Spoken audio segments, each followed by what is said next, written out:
This is episode number 2 with one and only Marcella Braithwaite. Welcome to Salesforce Talks podcast. My name is Kristina Alexandra, and in each episode I will introduce you to a Salesforce expert to help you to discover new things and get to know more about folks in the cloud. Today's guest is a very passionate Salesforce activist, co-leader of Salesforce.com Brisbane, and a woman in tech user groups. My Australian friend Marcelle moved to London in July 2016 and now is a part of one of the fastest growing consultancies in London called CloudShift Group. So thank you for tuning in and let the show begin.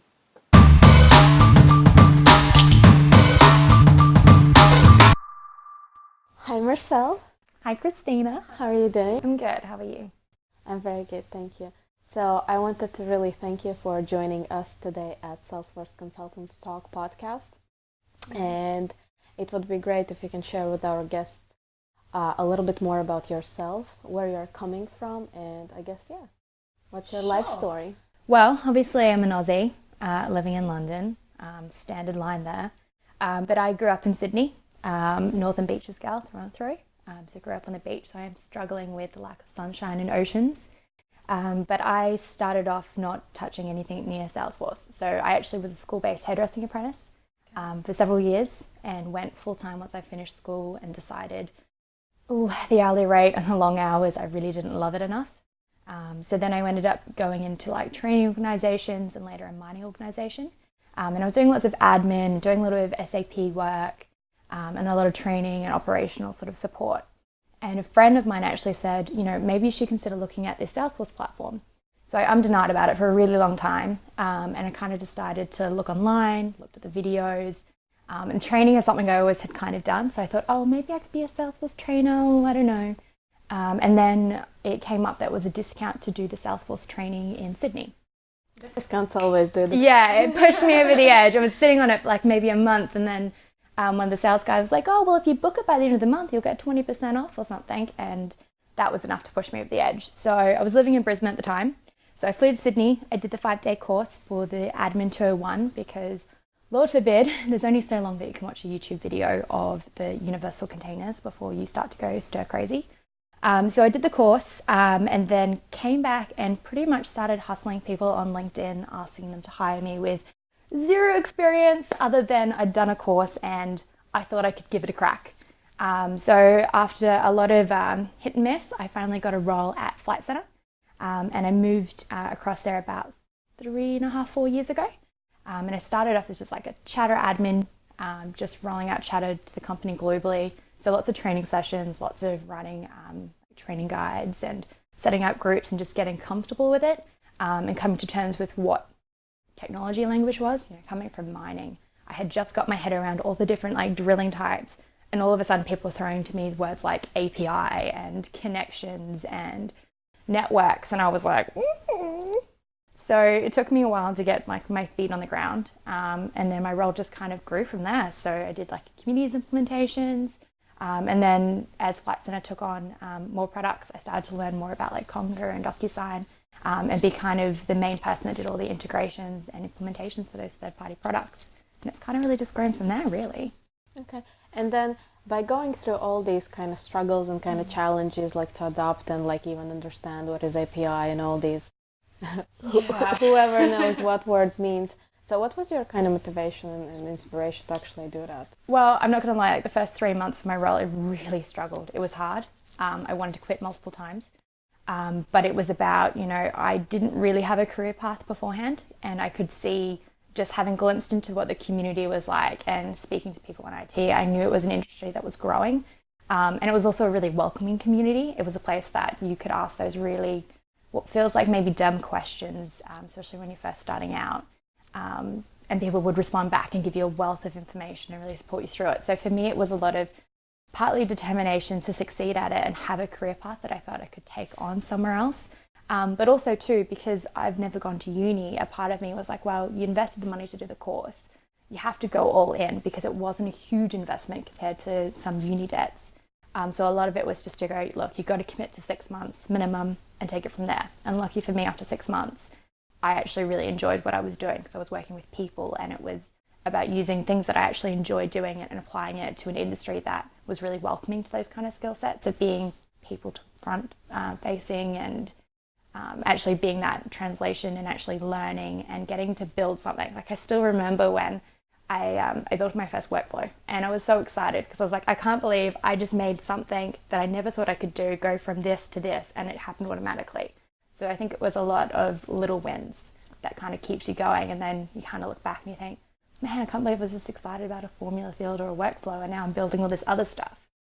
So I think it's about making sure you have little wins at the start to keep you going, because it is going to be hard at the start, especially if you're battling an industry that you don't actually understand, and you don't even understand the language or the terminology, and you have these people that come from backgrounds of working in Java and everything else. So I think it's, lots of little wins to push you through that like first 6 months.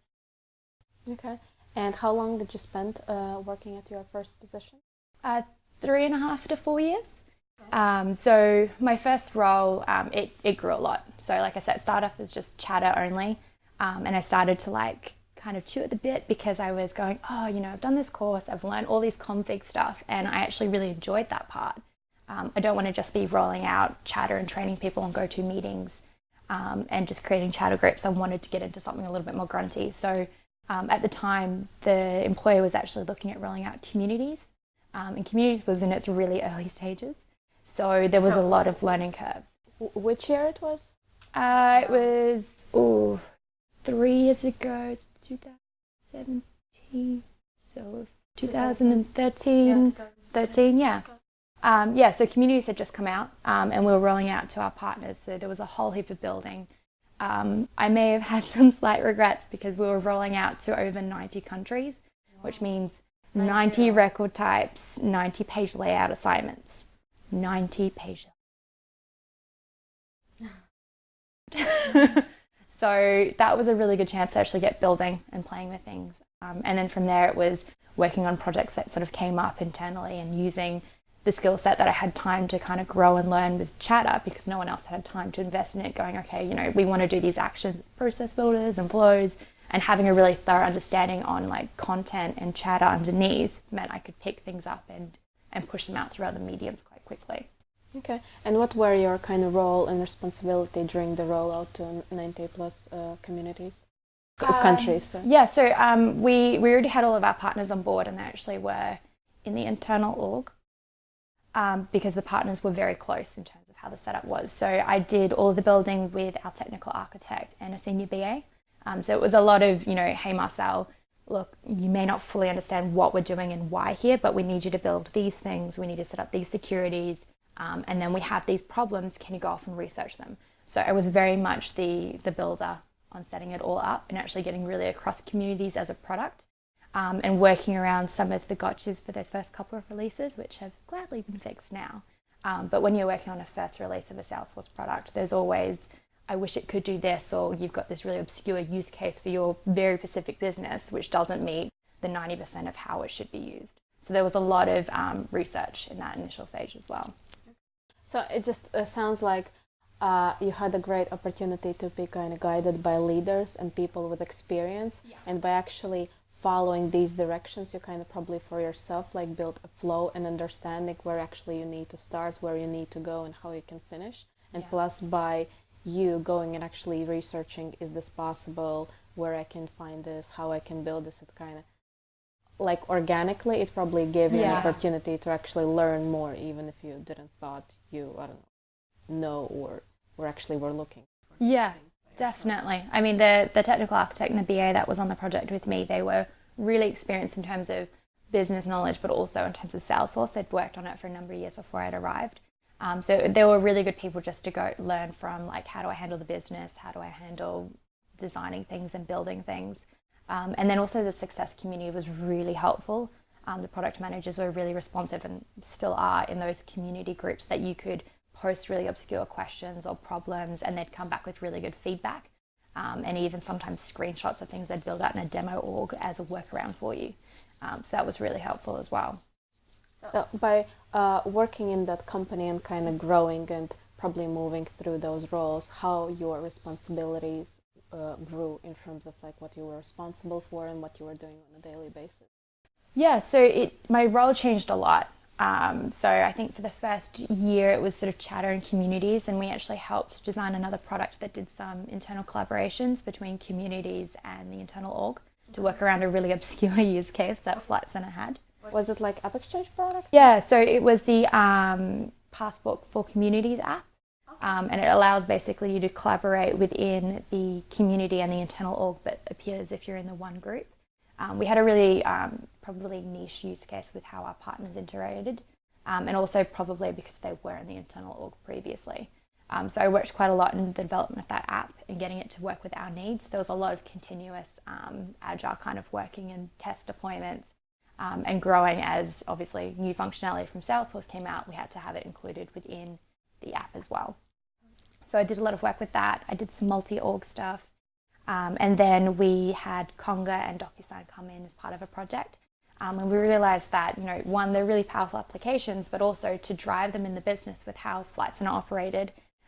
So Flight Centre basically, it has basically one huge company, but everyone is its own business unit. So if I was to engage a particular brand and a particular team, I'd have to convince them to come onto Salesforce and build out a project that's great for them. That same type of team in another country would be a separate stakeholder and a separate project, so you'd have to engage them separately. So to have Conga and DocuSign actually have a massive effect in our business, you needed someone to constantly drive it, approach different teams, have bespoke POCs, and show them how they could use it for their particular cases, and then even creating like a cookie cutter and going, okay, this is what we did for this team, we can pick it up and rebuild it for you guys with these enhancements or these tweaks. So I really drove those products internally, alongside the chatter and communities, being a community manager and also doing a lot of admin side. And then we also recently took on an LMS product. So I started to do a lot of the vendor negotiations. So kind of went from being just basic sort of chatter admin doing casework to being a global product manager, and doing global training sessions and implementations with pretty much anyone in the business that was in the corporate support team that was interested in using Salesforce or even DocuSign as a standalone product. Okay. And was all the team connected and basically working from one building, or it was like international? No, international. Yeah. So there was, there's about 35 of us globally. So there's an American team, an EMEA team, an APAC, and a global team, with varying numbers of admins and project managers and developers amongst all of them. Okay. And then in terms of like yourself, I guess now when you are in London, what was your journey from Australia and coming to London? Like, how did that transition work? So I really decided that I wanted to travel around Europe.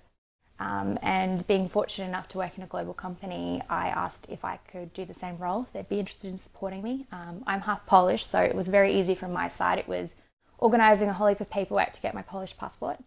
But in terms of physically moving, I moved across and was lucky enough to be able to do my same role just from another office. And because I was doing global implementation work, it actually meant that I could give more support to our very large EMEA network. So it worked quite well for Flight Centre. And then after a period of time, decided that it was time for a next step of challenge. So I've just recently come across to the other side of the fence, and now working as a consultant, which is really exciting. A little bit nerve-wracking, but exciting. And if you kind of look back and just kind of revise all your experience in terms of Salesforce and being a Salesforce kind of end user, so what would be your kind of 3 tips or kind of 3 aha moments that you didn't thought you would kind of knew that it actually can be that way by working with Salesforce as an end user and supporting such large teams across the country? I think one was just being really passionate. I'm sort of someone that once I really get into something and I like it and I'm keen for it, I will be really passionate. But I think if you enjoy it, you do, it naturally kind of happens.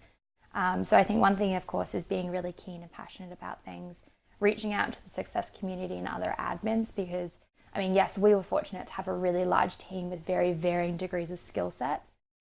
But you can't compete with, 30 people globally compared to, how many thousands or even 1 million that are on the Salesforce community, because you've got those people that have done things before, have done things differently, or have got product knowledge that you've never thought of, or have worked in a completely different platform and are coming across with a really interesting set of experiences that they can share with you.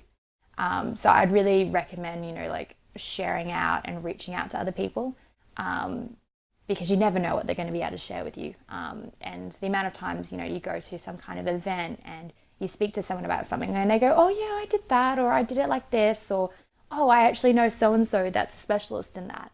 And all of a sudden you get this whole wealth of knowledge and recommendations that you never would have thought of. And also just applying yourself and practicing and getting on the trailhead. God, I'm saying all the buzzwords. But yeah, studying and actually like playing with it constantly. I always think in the back of my mind, it's work time's play time, and that's how it should be. You should be really enjoying what you're doing, and you should be learning and playing and getting amongst a product and learning how it works. I'm probably maybe a bit more of a kinesthetic learner, so I really need to be able to like build things and play with things to get a feel for them. But it also keeps you quite agile and playing with the product as well, and it keeps you interested because you kind of sit there and get some obscure use case and think, oh, how am I going to build that? How am I going to get that to work? So yeah, I don't even know if I answered your question.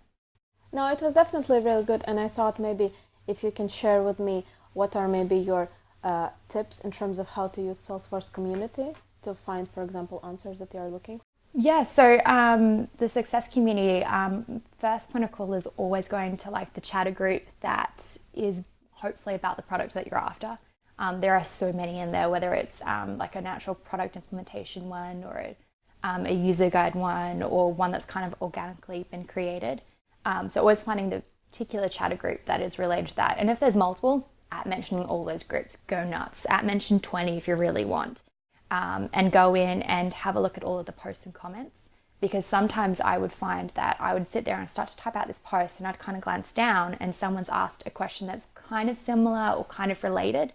So then you could kind of go off that same thread, and there's a whole lot of people that are already answering it that can then point you into different directions. And of course, don't be afraid to mention like a product manager. The Salesforce guys are really, really responsive.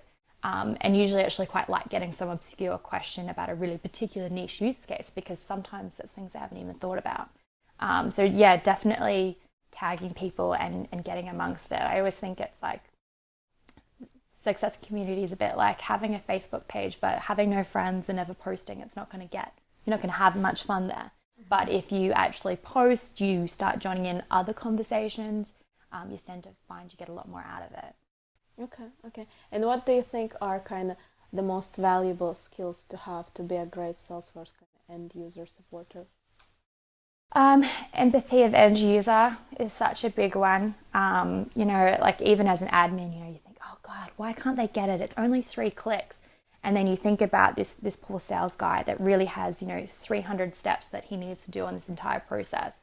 And your one piece, yes, it's only 3 clicks, but it's 3 clicks more than what he has time to do. So really being empathetic of what do they need to do in their day-to-day life, because the Salesforce isn't their whole world like it is for you. It's one piece. So making sure that you really have that empathy. And also, yes, you might have a stakeholder that comes to you and says, I want to build all of these things and I want this amazing thing. They might not be the person that's using it. And I know I've made that mistake myself, building something that was perfect to the letter, fit the business requirements perfectly. But when you really delivered it to the people that needed to use it, it wasn't how they operated, or the flow didn't make sense for them, or a lot of them needed more ability to have more flexibility around the process because they didn't follow it structuredly. So making sure that when you're doing things that you're going in and you're sitting with people that are actually using it, and also getting the person that is most against the process or doesn't want the change. And I think it's said a lot in change management, but if you can convince the person that doesn't want to use the platform or doesn't like the process the most, then you're going to just make it smooth sailing, and making sure you make friends with your end users so that they feel comfortable to say, oh, I know you built this and it works like this, but I'm finding it a little bit awkward, or I'm not comfortable using it, or I know we did a WebEx 500 times and you've written a QIG, but I'm feeling really stupid and I don't know how to do it.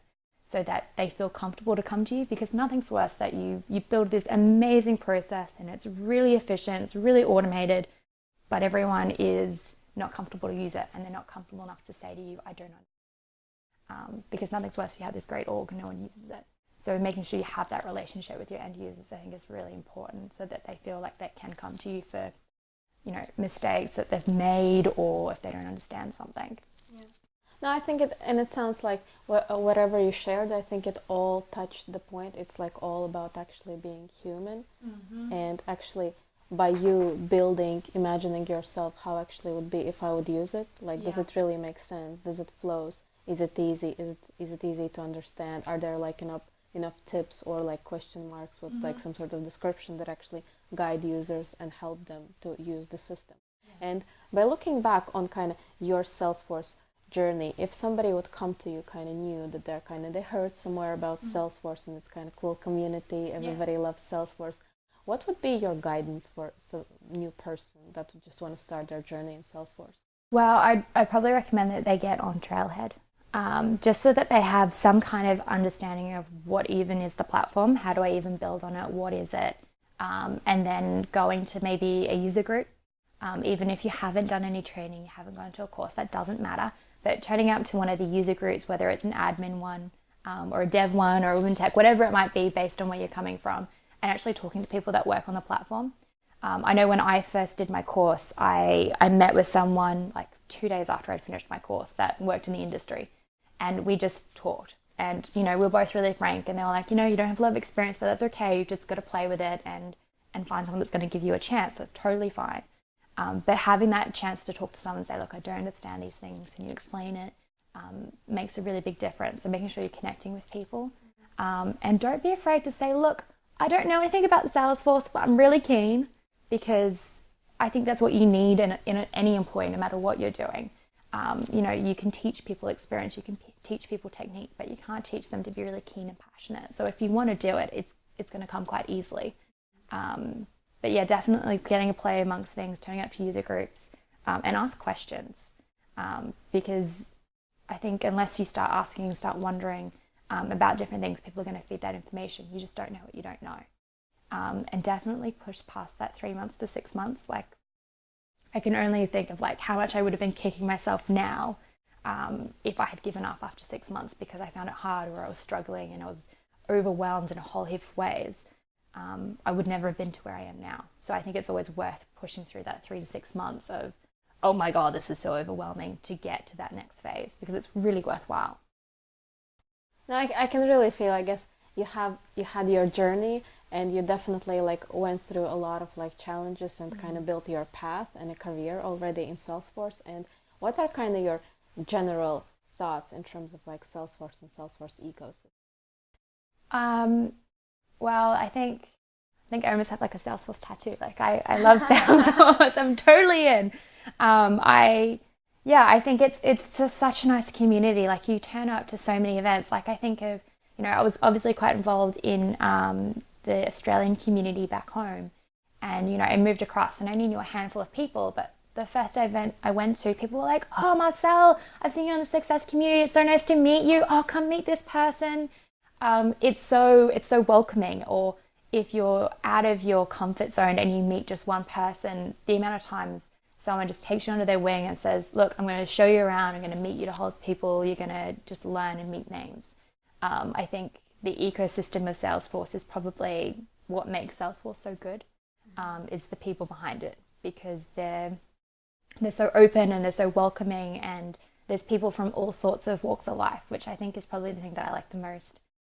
Is that you've got your true technical people that have worked in IT and have degrees left, right and center and worked on heaps of platforms. But there's also a ton of people that have never touched IT before and come from really obscure backgrounds, and yet they still manage to carve their own path. And it's somewhere that I think that anyone can kind of carve their own path. You can pick different bits and pieces and create your own career. And Salesforce is really welcoming of that, which I think is a really nice thing to see in the platform and in a business, really. Okay. And if I would give you a magic stick and would ask you, what would be 1 or 2 things you would change about Salesforce? What would those be? Ooh. About the product, the platform, anything? Anything. Oh, that's a hard one. What would I change? I'd probably make the release notes smaller, or like some kind of magic pill that I could like take, so that I didn't have to sit through all the millions of pages, so I could just absorb the information. Do you actually do that? You read completely? I don't read all of them. I'd like to say that I do, but I really don't. I skim through the sections that I find really interesting, and then I totally go on blogs. I totally Google and read what other people have done on the research, because there's some amazing blogs out there. And they go in and they do these amazing, use cases that are really unique, and do print screens and create all sorts of like demos that you can leverage off. And they specialize in particular things. So I kind of go to a certain point, look, I'm going to go to the points that are really interesting to me, or are relevant to my job or a project that I'm working on. And then I'm going to go look at all the summary points and go, oh, they've written about this. I didn't think of looking at that. That looks interesting. So I'm going to go off and read that further. But yeah, I always go to Uncle Google and do a bit of research. Okay. And then in terms of Salesforce events, do you tend to go to Salesforce events, meetups? Yeah, so I used to co-run the Brisbane user group and Women in Tech back in Australia. So I'm pretty pro Salesforce events, especially if they're community run. So I go to quite a few in London. I go to the user group and the Women in Tech. And I tend to I went to London Calling just the other week. And I tend to go to those events, especially if they're community run, because I find the content's really valuable and you get a chance to talk to such a wide range of people. And a lot of admins tend to turn up there and they share a lot of information. I have gone to a couple of the world tours. But yeah, the community ones for me tend to be more valuable, because you're getting really hands-on content, whether that's in an admin, just small meetup, or a larger event. Okay. And have you ever been to Dreamforce or thought about going there? Yeah, I actually have been to Dreamforce twice. I've been lucky enough. The first time I went was really last minute, and It was 2014? Yeah, 2014, yeah. And 2016 last year. And I ended up staying with some MVPs that had a spare room and said, yeah, come stay, it's all last minute, it'll be fine. And they were great in terms of introducing me to a whole heap of people, making sure that I had somewhere to go and make sure I was going to the right events. And that first one, oh my God, don't do what I do. Don't try and go to every single session. I think I did 30 sessions or 35 in the week. I pretty much sprinted from the Hilton down to the Moscone Centre a couple of times a day. It was brutal. I lost weight because I was running so much, despite how much beer I consumed. I would definitely recommend, if it's your first Dreamforce, it's okay if you can't go to every session. I was totally overwhelmed with the number of people and the amount of content, and I wanted to consume all of it. So I kind of ran around like a madhouse. The second time I went, I was a little bit more prepared. And it was more about, okay, I'm going to actually make sure that I meet with certain people and sit down and talk to them and have really interesting conversations, because the content's great. So pick the best content that you really want. Some of it's recorded, but the people that you meet from anywhere in the world, you can't take that. So the second time I went, I didn't run around like a maniac. I went to a handful of sessions and sat down and had really good conversations with solution engineers from particular products, or other community managers that were working on things and actually discussing, okay, I've got this problem, how do you guys handle it? Or you've got this problem, well, we don't have that problem, but it kind of falls this way. And the conversations, they're invaluable. Okay. And what are 3-4 things you learned from going to Dreamforce? Like if, for example, 2017 would be the next year you would be going, what would be kind of things that I want to exactly do this, I definitely need to start that, I need to take this with me? Do you have some sort of, kind of takeaways that you can share? If I was to go this year, wow. I definitely would spend more time probably in the expo section, and get my head around a couple of more products. I've been really honed in on a particular few that I've supported previously, and I know them really well, but I don't know perhaps some of the correlating other partners that do a similar thing, and actually getting a chance to actually go in depth into more of those products, and actually have a better understanding on how I could use them in upcoming projects, and get a bit more of a diverse skill set would be a big one for me. And the Trailhead Zone, I would definitely be back there in full force. The Trailhead Zone last year was it was incredible. It was like being in a completely different world.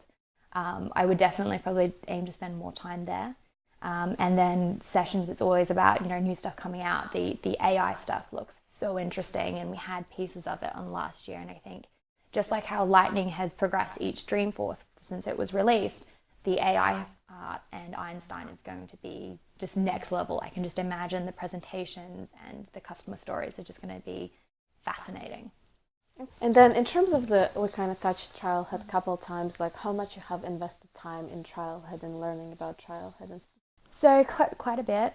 I think I've got like about 100 badges.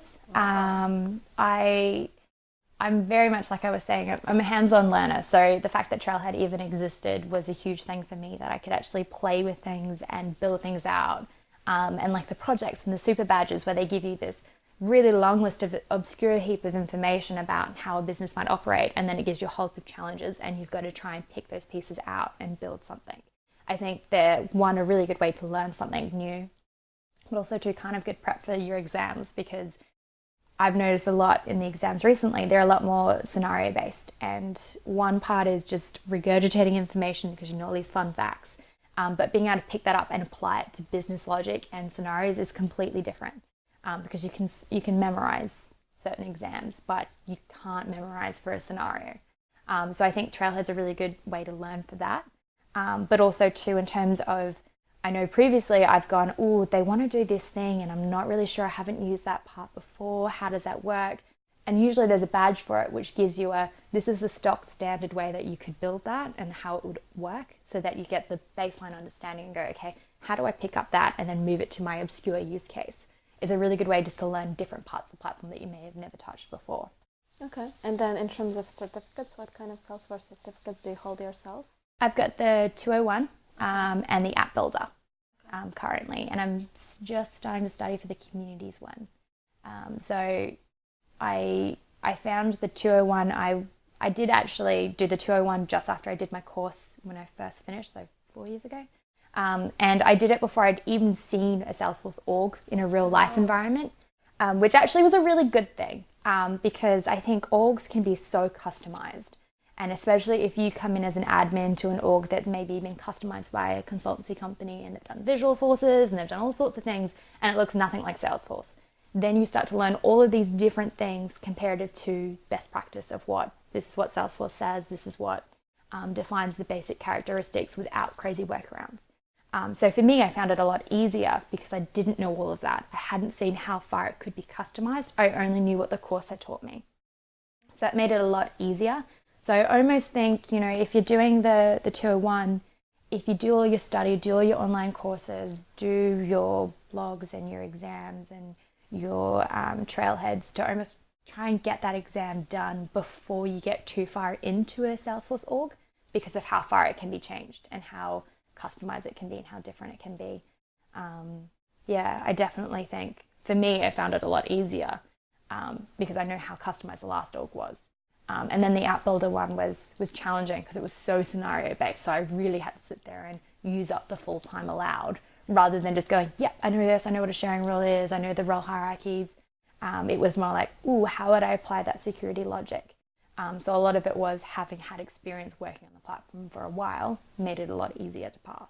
Okay. So and based on your experience, for example, for somebody who doesn't have like 201 exam, what do you think are the 3 must-do things you need to do or learn or study or watch to actually pass the So I would really recommend getting your head around the baseline functionality of opening up access.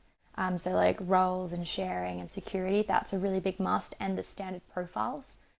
Because I think once you sort of get your head around how do I open up the system in terms of access, everything else kind of plugs in and makes sense because it kind of feeds in everywhere.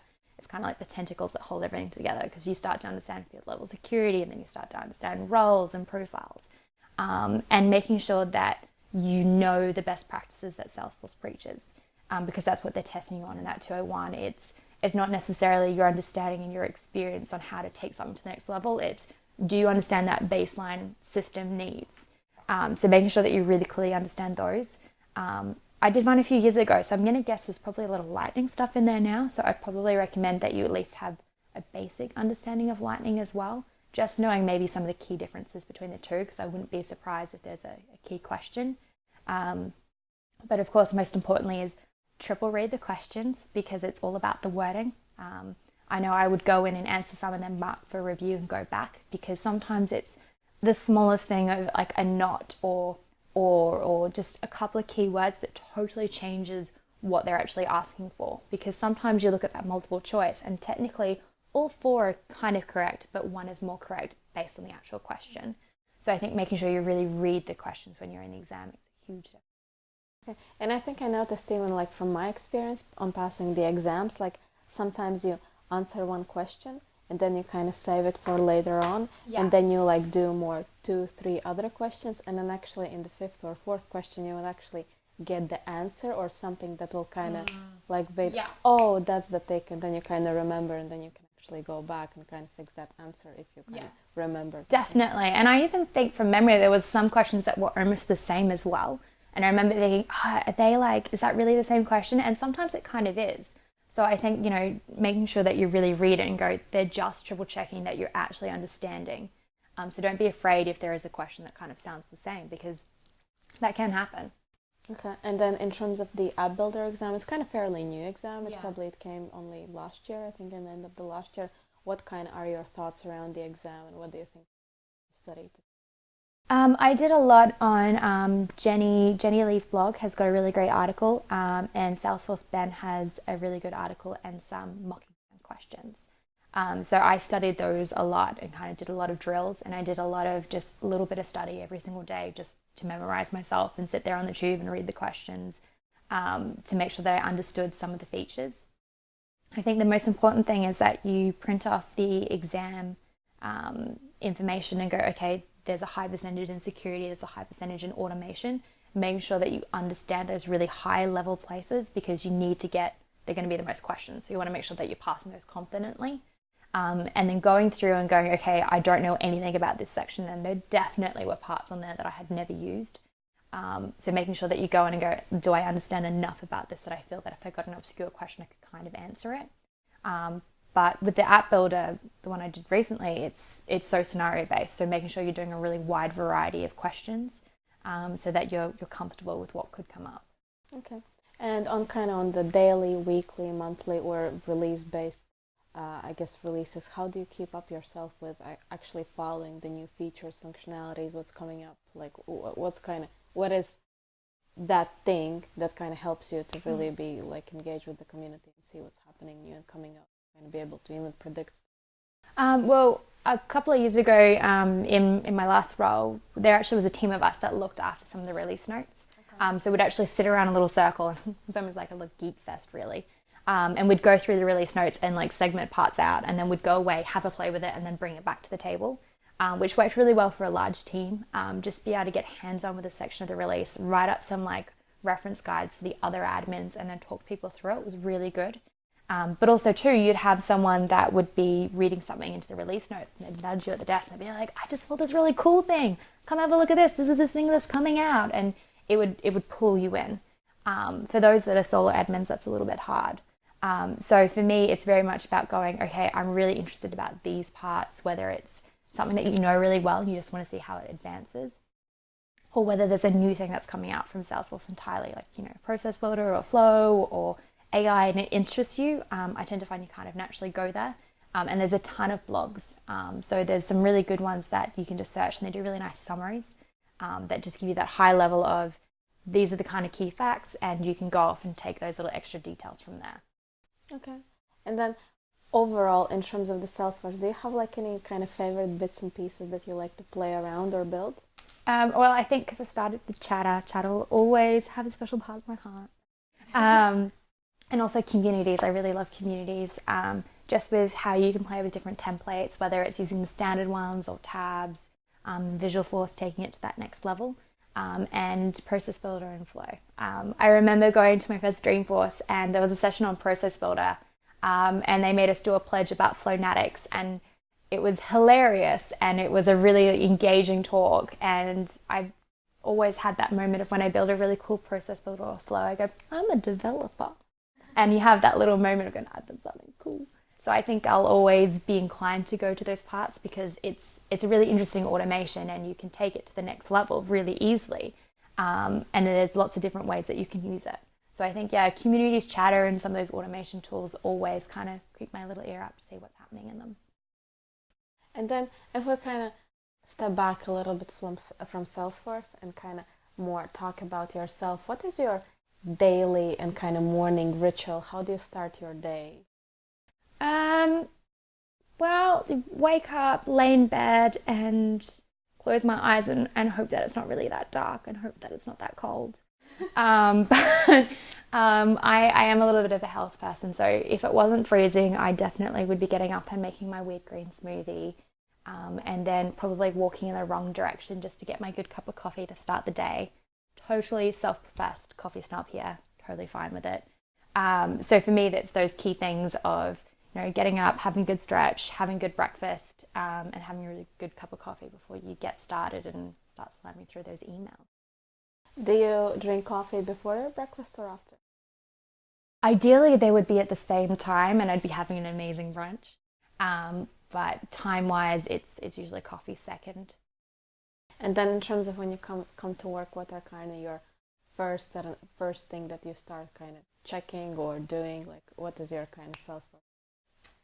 Usually it's saying hello to everyone in the office. I like saying hi to the team, having a bit of a chat before I get smashing into it, unless I've been sitting on the train and there's been some emails that are totally freaking me out. I usually start with the emails, start having a look at what's been going on in the Salesforce orgs, whether that's the internal org or the community org, and then start working through those emails based on what's come through. And actually, what do you think, in terms of where we are now with Salesforce, where do you think Salesforce is growing and how it will evolve in the next year? Yeah, so I think seeing the clouds, how many clouds have come out in the last couple of years, I really think they're going to keep growing in those different segments and almost having quite specialized clouds that deal with particular industries so that they can really hone in and create almost a custom mini pack for that industry. Which will make it a lot easier, I think, for some admins coming in, to pick up and go, this is the mining cloud, so we need to come do this. This is the health cloud, we need to come do this, and really grow in those. I think it'll be really interesting to see how they connect all of them together with the Internet of Things. I think that's going to be really interesting, how we take, the things like AI and understanding where you are in terms of marketing to an individual, how that's going to grow into all aspects of our lives. I think it's going to be interesting seeing how technology really weaves itself into all aspects. And if you would have an opportunity to say something to a whole Salesforce community, what would it be? Thank you. Thanks for dealing with my silly questions when I first started out, and still coming back with some of my obscure questions and pointing me in the right direction. I think about times that I've gone on some kind of awful spiral out of control of trying to get something to work, and I've posted into the community and some amazing person out there has gone off, worked it out and sent a video file on how to build it, or print screens, or sends me a direct message and goes, hey, look, I know you're struggling on this is something I did similar, or someone else goes, oh, I saw you did this, can you show me that? I think just big props to everyone in the community. It's just a really amazing space, I think, that other people care enough about building a really interesting solution, even if it has nothing to do with them, even if they'll never touch it in their whole life in terms of any of their careers, or orgs or business processes, but they're just interested in terms of building an interesting solution. Big thumbs up. I would really like to thank you about sharing your Salesforce story, and I think it was amazing, and I think it even really inspires and gives you that kick that you don't need to be IT developer, or you don't need to have that background to actually be able to curve kind of your path and way into Salesforce, and you can actually grasp things so quickly because there's actually so supportive community that can help you and get up to speed. And if people are kind of wondering how and where they can find you online, maybe you can share your kind of social presence. Sure. So I have kind of an unusual name, so it's pretty easy to find me on pretty much everything. But you can always find me on Twitter, Marcella AU, or you can find me on LinkedIn. Twitter is usually the best one to get me on, whether it's a direct message or just @mention me. I'm usually always online and around, so that's usually the best way to get a hold of me. Okay. And in terms of Twitter, are you a big fangirl of Twitter? Yeah, I do. I still sort of dive in there. I do seem to find Twitter tends to be a little bit more work orientated than some of my other social medias. And also too, it's a really good way to find really quick pieces of information, whether it's about Salesforce, or whether it's about communication styles or change management, or interesting TED Talks, I do really like it as quick pieces of information or find out what's happening in the news before you hear it anywhere else. And have you planned in to go in a kind of near future to any Salesforce event? I'm going to go to the user group next week. That's coming up for the London one. Other than that, not so much. Still working out what all the London ones are, I guess, and seeing as they come up, but hopefully going to as many as I can that I can fit in.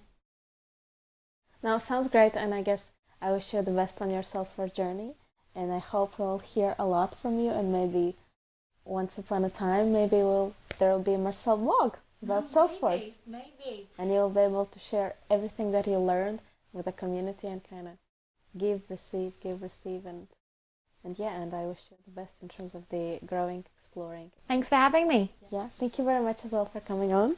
Thank you.